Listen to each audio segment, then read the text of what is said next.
Good afternoon, everyone, and welcome to my first State of the City as Speaker of the New York City Council. Thank you all for being here today. Thank you, Garrick Stone Jr., for reciting the Pledge of Allegiance. Thank you, Mandy Gonzalez and Seth Rudetsky, for that beautiful rendition of our national anthem. Thank you to Minister Christian Peel of Riverside Church for that beautiful blessing. And I want to thank Dr. Paul Acario from LaGuardia Community College. You and your entire staff have been incredibly gracious hosts, and I am forever grateful. I want to thank my dear friend and colleague, and she looks amazing today, Majority Leader Lori Cumbo, for being such a big part of today.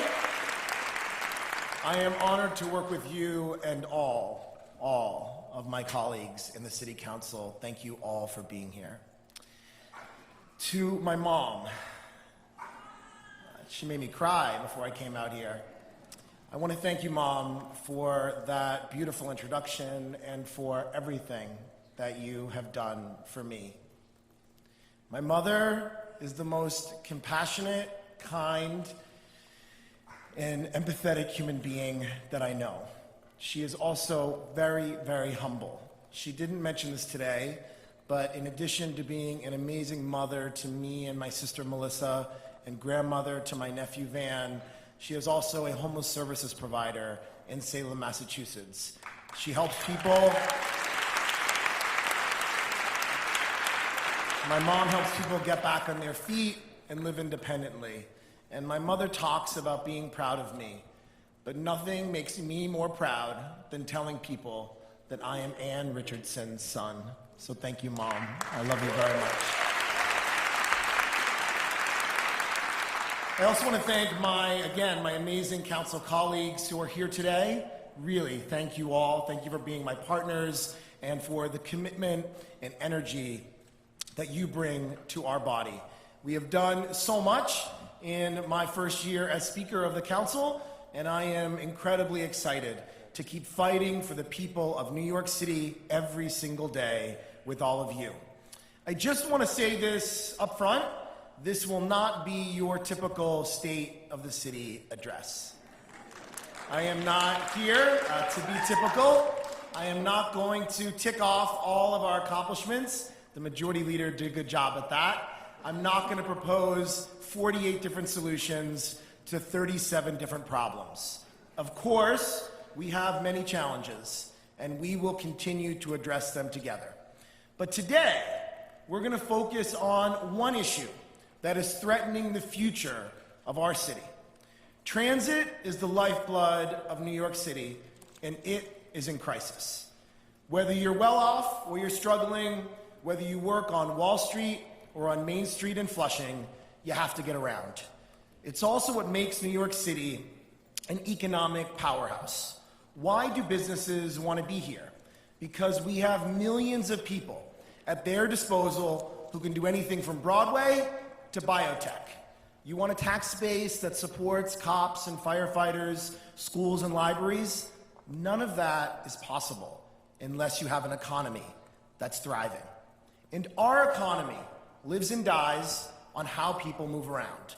So if we want to survive, we've got to get this right. But the question is, are we? Are we getting it right? I think all 8.6 million of us know the answer to that question.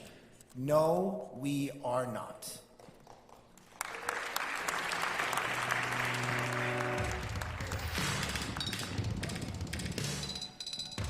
My name is Anastasia Somoza.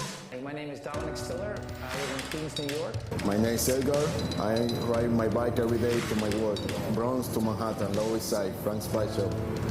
My name is Jenny Pan. I'm from Bayside, New York, and I go to school at Brooklyn Technical High School. My name is Kendra Bowman. I'm a theater producer and director here in New York City.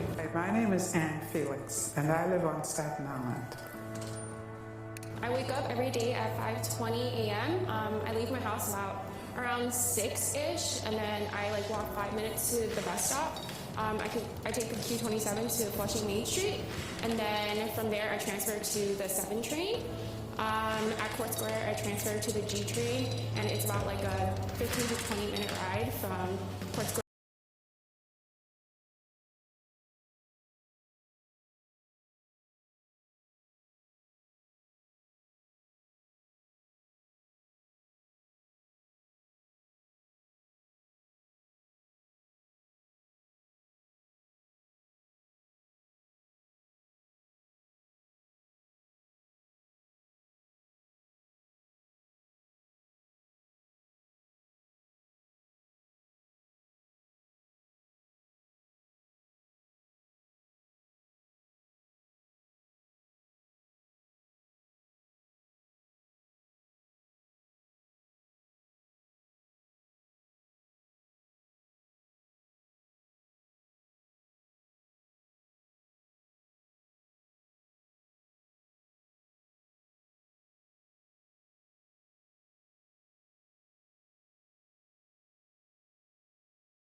I've raised my family in New York City, and it's a great city.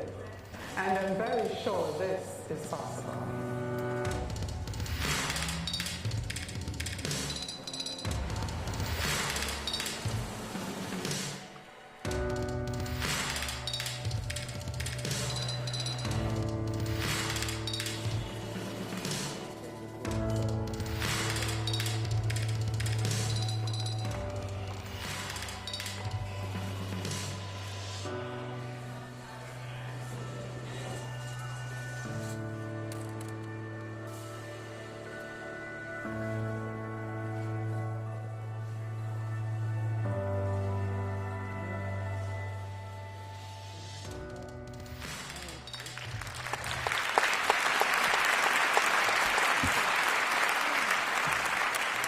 Pretty beautiful video, but also shows the challenges that New Yorkers face every single day.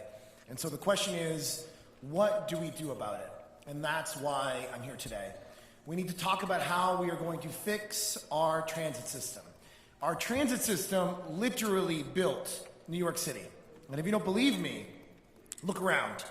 In the early 20th century, Queens was mostly rural.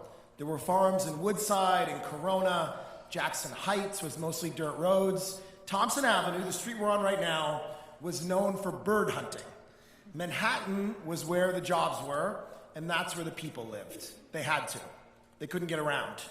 But this lack of mobility led to serious problems.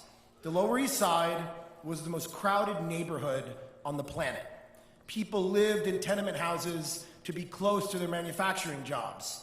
But the conditions in those buildings were horrific. Shared outhouses, there was no heat in the winter, it was so hot in the summer that people slept on fire escapes if they were lucky enough to have them. Crime and disease were rampant. The greatest threat to the city was the crisis in the tenements. People needed to get out of the tenements, but they also needed to get to work. And mobility was the answer, extending the subway out into Queens and further out into the Bronx and Brooklyn. By 1920, we doubled the size of the subway system. And voila, in 30 years, the population of Queens grew by 1 million people. Not just Queens, but Brooklyn and the Bronx, they all saw huge population growth. Everywhere the subways went, people followed. Families moved out of the tenements and into homes and apartments. Now they had fresh air and hot water. Mobility literally saved lives and changed this city for the better.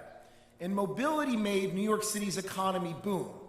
Businesses thrived because we had millions of workers at the ready, courtesy of a mass transit system that ran 24 hours a day, 7 days a week. Our subways were the envy of the world back then. This is what the world sees now.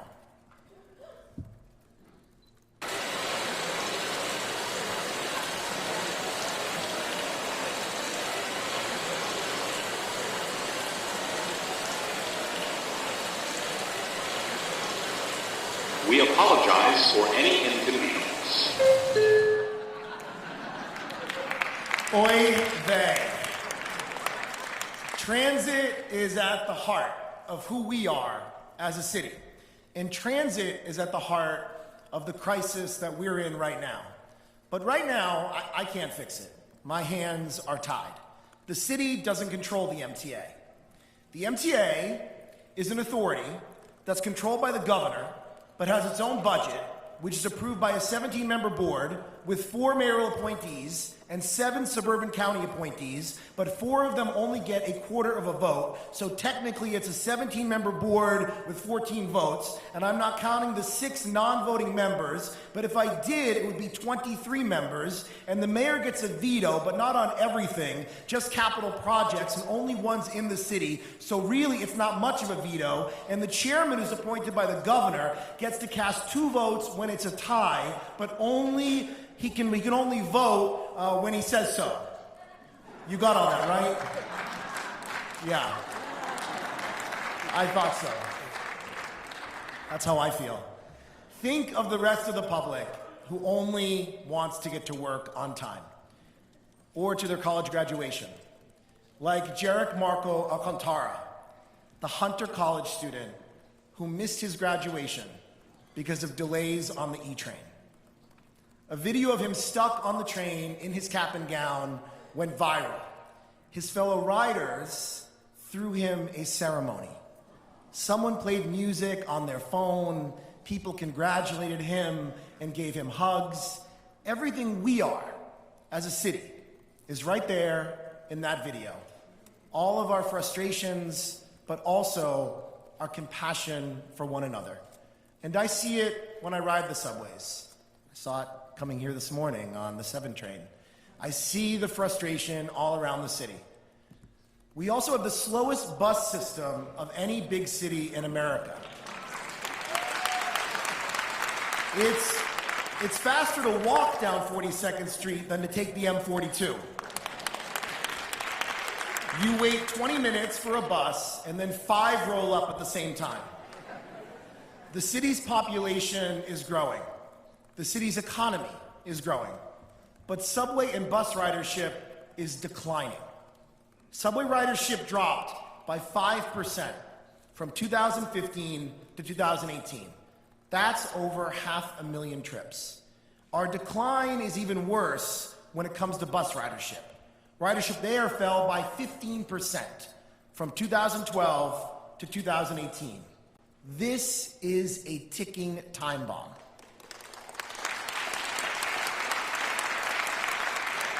If people can't move around, New York City can't function.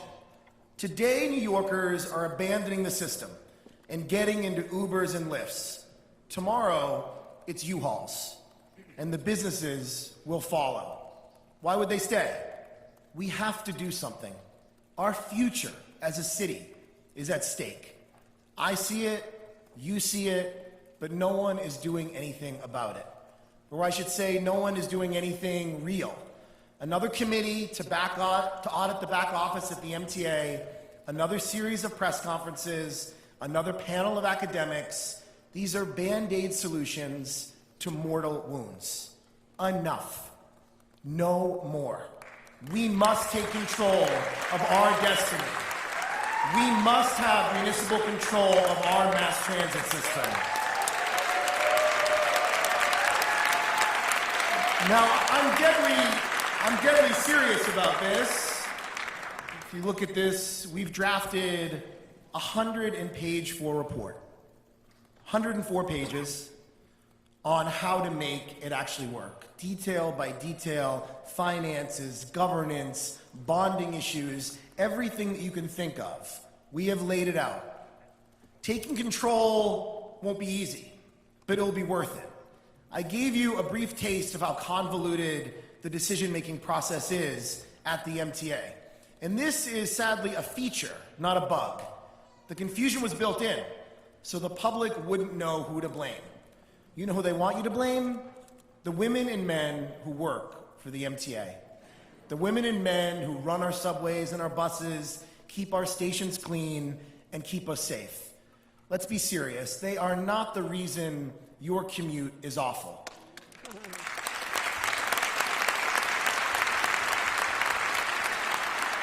Do you know the real reason your commute is awful? Because the MTA exists in a vacuum of accountability. But it doesn't have to be that way. We can fix this. It all starts with control. Right now, we don't control our fares. We don't control the capital plan. We don't control the money. We don't control what gets built. We don't even control our bus routes. Municipal control means we decide how our system is run. We decide how we raise our money. And we decide how we spend it. Municipal control means saying goodbye to the MTA. We will have a new system with a new name. We've been calling it Big Apple Transit, the BAT for short. That's what we're calling it. We're open to suggestions. You can tweet me at NYC Speaker Kojo. Accountability will squarely fall on one person, whoever the mayor of New York City is. Big Apple Transit will have a board to manage the system, but it will be a board reflective of the people that it serves. Right now, and this blows my mind, right now state law requires that the MTA include only one member who is quote unquote a regular mass transit user. One. And that one member doesn't even get a vote. It's one of those non-voting members that I talked about.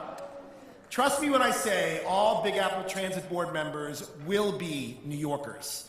They'll be required to use the system, they'll be required to live in all 5 boroughs, and they won't just be experts on making trains run on time and balancing budgets. That's important, but they'll also be people who understand the different needs of riders.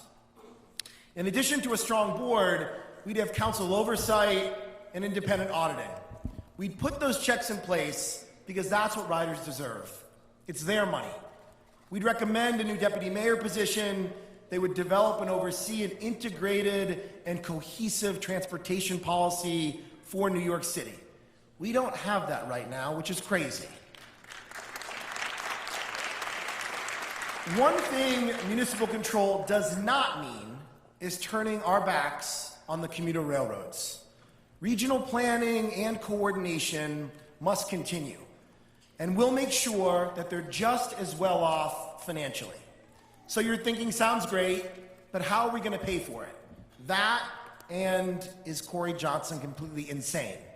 Second question first, hopefully not. First question, I have a few answers. Let's start with congestion pricing. New York City is expected to lose $100 billion, $100 billion over the next 5 years because of congestion. In 2008, the state came close to passing a congestion pricing plan that would have raised revenues for our transit system and reduced the traffic that pollutes our air and clogs our streets. And in the 11th hour, it was sadly axed. And here we are, over a decade later, having the exact same debate. Albany is considering it again, and I urge them to finally get it done. We can't wait another 11 years. There is too much at stake. Today, I am here to say that if Albany doesn't pass congestion pricing this session, the City Council will. We need congestion pricing now. The council has the authority. The council has the authority to pass a local law to toll our roads, and we're prepared to do it. We did it with speed cameras, and if we have to, we'll do it again with congestion pricing. We will devote revenues to fixing our subways and buses. We would also fix our bridges, our tunnels, and our roads. We would use those funds to make needed improvements to subway deserts in the outer boroughs. We must encourage people to get out of their cars and into mass transit. While I believe strongly in congestion pricing, it won't solve all of our funding problems. We've let the system crumble, and it's not going to be cheap or easy to fix it. We're going to need other sources of revenue as well. And we know we can't count on the federal government to help us with infrastructure funding right now. But we can take advantage of the generosity Donald Trump has shown corporations in his recent change to the federal tax code. The payroll mobility tax, the corporate franchise tax, and some of the city's business taxes are still fully deductible at the federal level. That means that we can increase these taxes, get the money we need for the subway, and the federal government will pick up more than 20% of the tab. And yes, I'm asking the business community to step up and contribute a little bit more. It's only fair. Businesses do better when we have a strong mass transit system. You help out, and we'll get your people to work on time. Yes, we need state authority to raise revenues like the corporate franchise tax, but there's no reason that the state shouldn't be on board. New York City is the economic engine of New York State.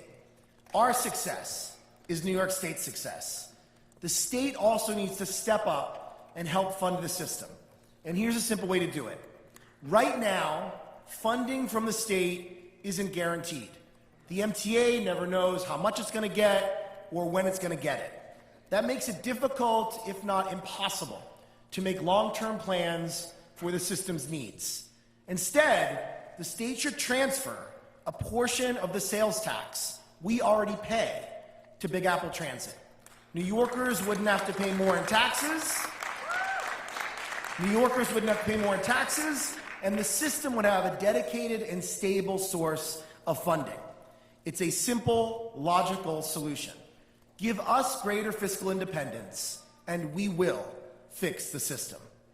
But it's not just about bringing in new money. It's also about how we spend what we have. Name a spending problem, and the MTA has it. Runaway construction costs, outdated procurement policies, soaring costs for superficial upgrades, and a bloated bureaucracy. You want an example of what happens when you don't fix these problems? You get East Side Access. East Side Access was supposed to take 10 years and cost $4.3 billion. That was in 1999.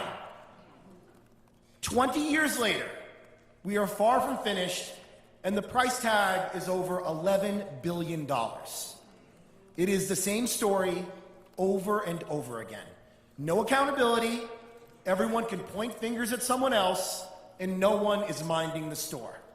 So let's start with fixing the structure of the MTA. Right now, it's a Frankenstein's monster of transit subsidiaries with a 3,000-person headquarters layered on top. Under municipal control, we will do a full audit of every part of the MTA that we take over. How many HR departments and general counsels do they have? They only need one. New York City Transit President Andy Byford recently took a fresh look to find efficiencies within the MTA. And he asked a simple question: can we do this better? And he was right to ask that question. He found ways to do things differently. And he got the trains running faster without costing us a dime. Imagine what Andy Byford could do without the built-in dysfunction of the MTA slowing him down.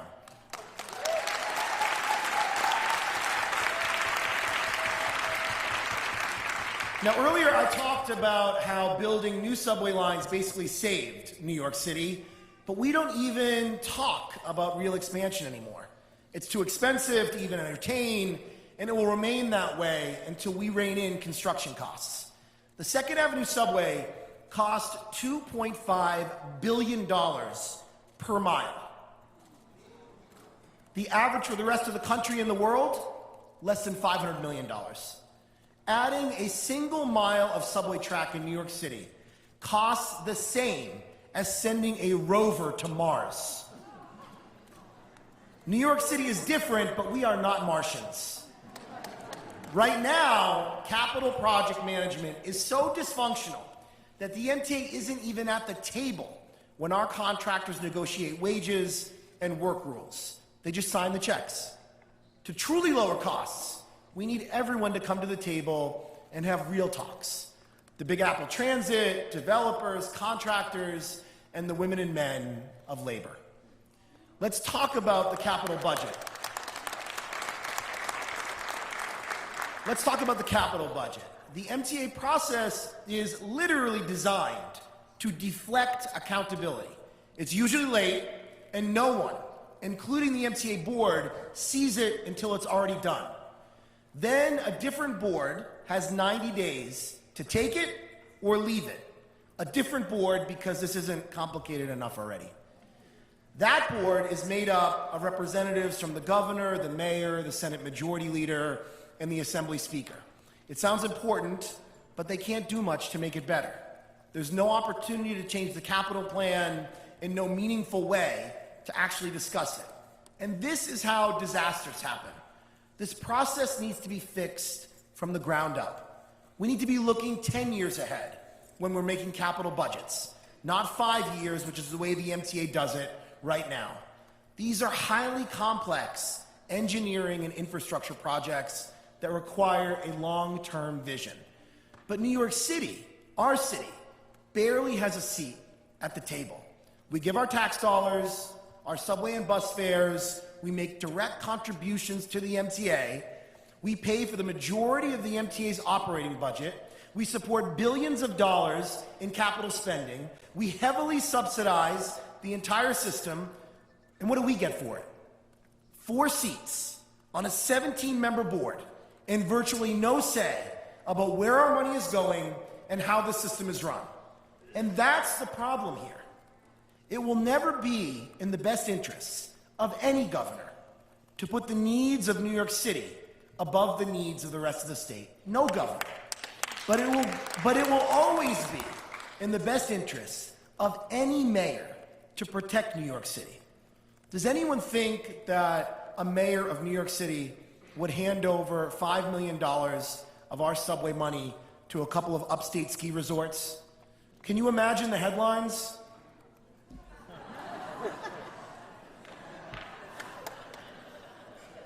The state actually did this to us.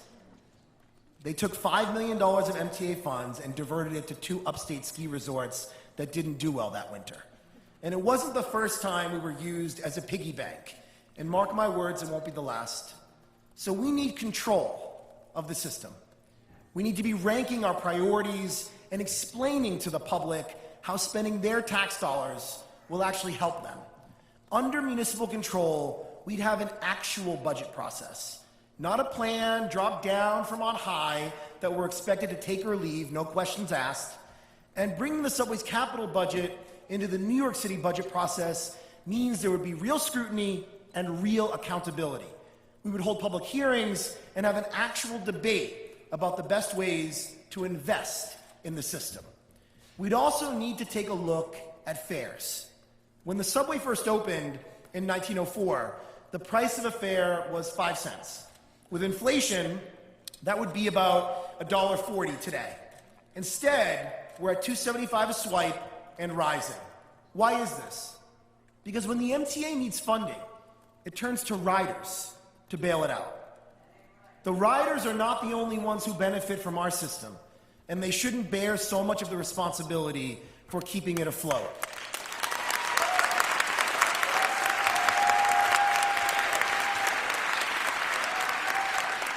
New York City's subways and buses fuel this city's economy, which is the most powerful in the state and in the country. Shouldn't the system's funding actually reflect that? We're one of the richest cities in the world, yet millions of New Yorkers live at or near the poverty line. Is it fair to ask someone who's struggling to pay the same fare that I pay? Under Big Apple Transit, we could look at other ways to help riders who are struggling. The City Council has taken steps with the mayor to alleviate the pressure off these riders with our Fair Fares program, which provides half-price Metro cards to those living in poverty. I am so proud of Fair Fares and confident that we'll help many of our fellow New Yorkers gain greater access to everything this city has to offer. Mobility is opportunity, which is why I want to do even more to help New Yorkers who are struggling. With control of our system and with taxing authority, we could think bigger. Instead of raising fares, we could think about freezing fares, lowering fares, and maybe even a system without fares. Because mobility isn't just a transit issue. It's a social justice issue, and it's an economic justice issue. We can't let a system that was designed to increase opportunity for all hold some New Yorkers back because it's too expensive. This report includes all these proposals I've mentioned, but in great detail, in granular detail. It goes through everything that I mentioned. I'd like you to read it, but you don't have to. It's common sense. We've seen what mobility can do for our city. And we know a comprehensive transit vision should be our top goal for the future. But a comprehensive transit vision requires much more than just fixing the MTA. Sidewalks, ferries, taxis, bicycles, for-hire vehicles, pedestrian plazas. These are tools for mobility as well. And that is why I will soon introduce legislation that will require a master plan for New York City streets every 5 years. For the first time, the city will be required to look at our streets in a comprehensive, holistic way. Not one neighborhood or street at a time, which is the way we do it now. We need to think seriously about how we share space on our streets. Cars cannot continue to rule the road. It is not safe, and it is not sustainable for the future. We need to set aggressive citywide benchmarks on protected bike lanes, on bus lanes, and on pedestrian space. Protected bike lanes and pedestrian plazas, by their simple presence, send a powerful message to drivers. Slow down. I've had the honor, as have many of my colleagues here, we've had the honor of working with Families for Safe Streets, an advocacy organization of people who have lost loved ones or been injured in traffic violence. This summer, we worked together to get school speed cameras turned back on, one of my proudest moments as Speaker. I've listened to their stories, and I have been so moved by their testimony at the council. I know many of you from Family Streets are here today. In the face of unimaginable grief, all of you, every one of you, have turned your personal tragedy into powerful advocacy. You are saving lives. And I want to thank every one of you for your incredible courage.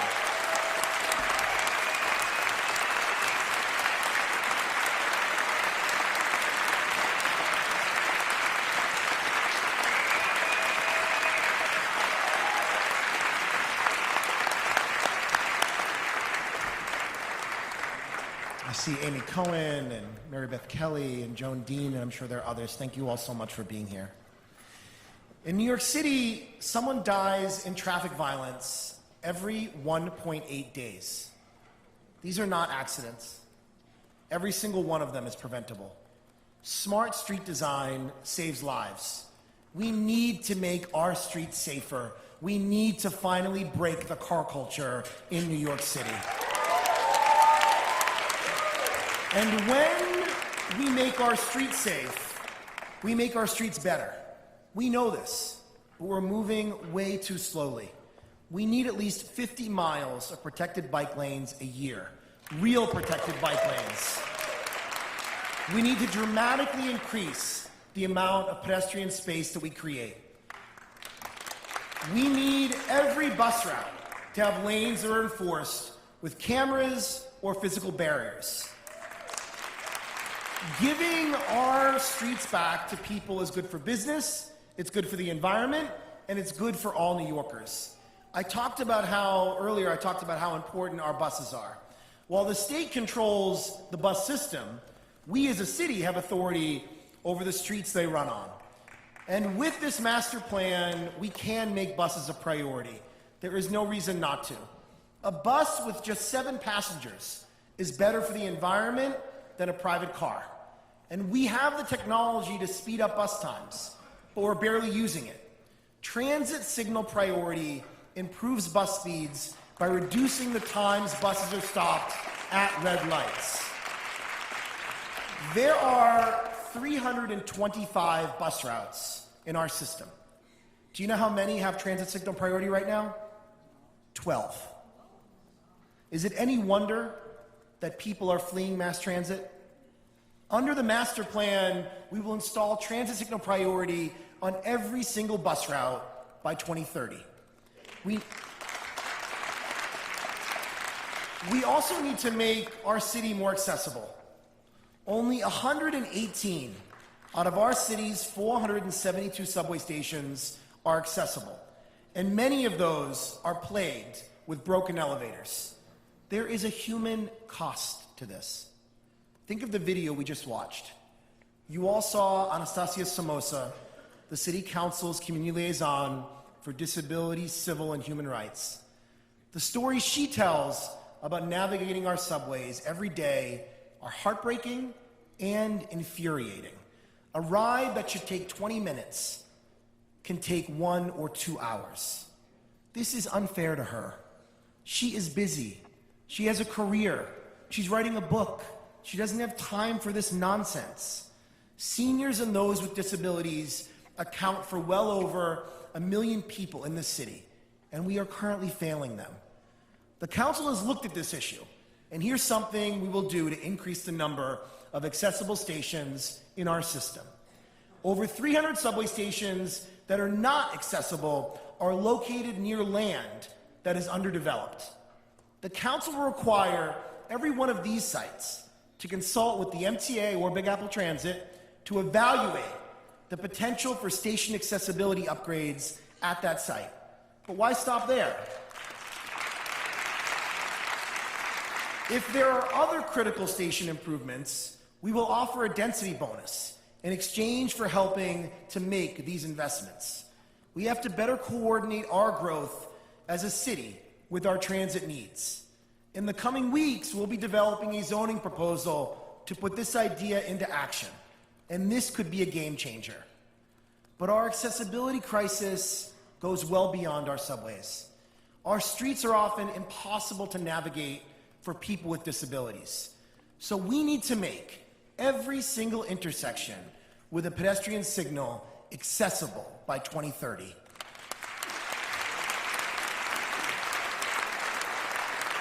Mobility must happen for all New Yorkers, no matter what your zip code or how you get around.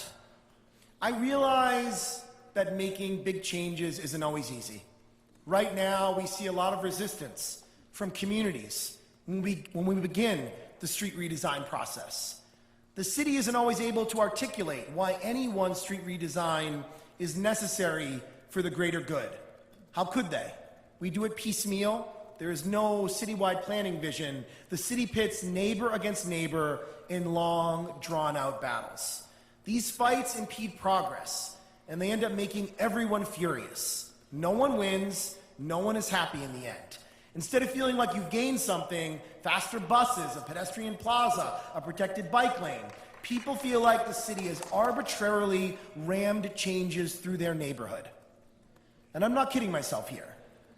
The master plan won't eliminate all arguments on how we share our streets, but it will allow us to understand how neighborhood-specific changes fit into a plan for the larger and greater good. And we need to remember why these changes are so important. New York is a city of people. People who deserve to feel safe when they're walking to school or to work.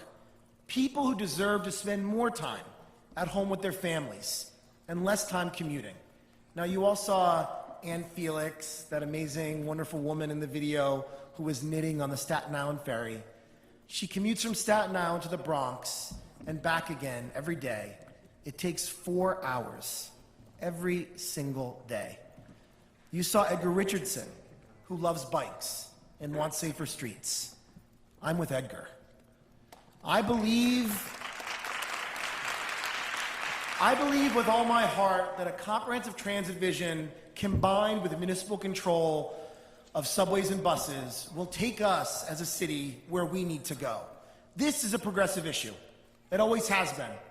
44% of New York City residents are living at or near the poverty line. That is almost half of our city. These New Yorkers are the ones suffering the most because of our aggressive and highly dysfunctional transit system. In many cases, they live in areas poorly served by mass transit because it's the only place they can afford to live. A few years ago, the United Nations did a photo exhibit about how children from all over the world commute to schools. Guess who had the longest commute? Santiago Munoz, a 9th grader from Far Rockaway. 5 hours. That's what he spent every day commuting back and forth to Bronx Science. 2.5 hours each way. Unfortunately, this is all too common. Jenny Pan, the amazing high school student you saw in the video, she told us she gets up at 5 o'clock in the morning to take a bus to the train to another train. I don't want, and I don't think any of you want, Jenny doing homework at 11:30 at night and getting up 5 hours later. It shouldn't be this hard for our students to get to school. And we can't talk about transit without talking about climate change. Climate change is an existential threat to our city, to our country, and to our world.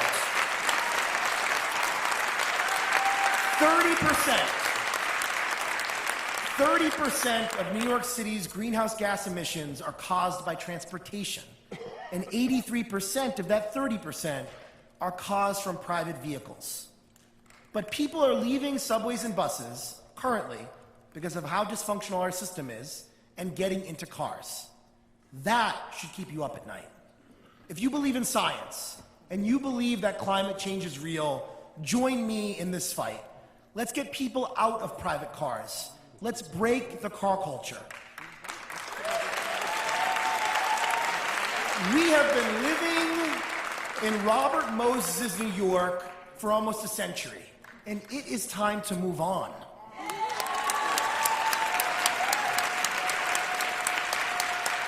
Robert Moses was the so-called master builder of New York, who loathed mass transit and worshipped highways from the back of a Packard limousine. Take the Brooklyn-Queens Expressway, one of his biggest legacy projects.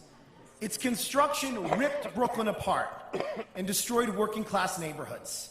And now we're talking about spending $4 billion to rebuild 1.5 miles of highway. That's almost 2 Mars rovers. No one's even talking about other options. That is a failure of imagination. The BQE only carries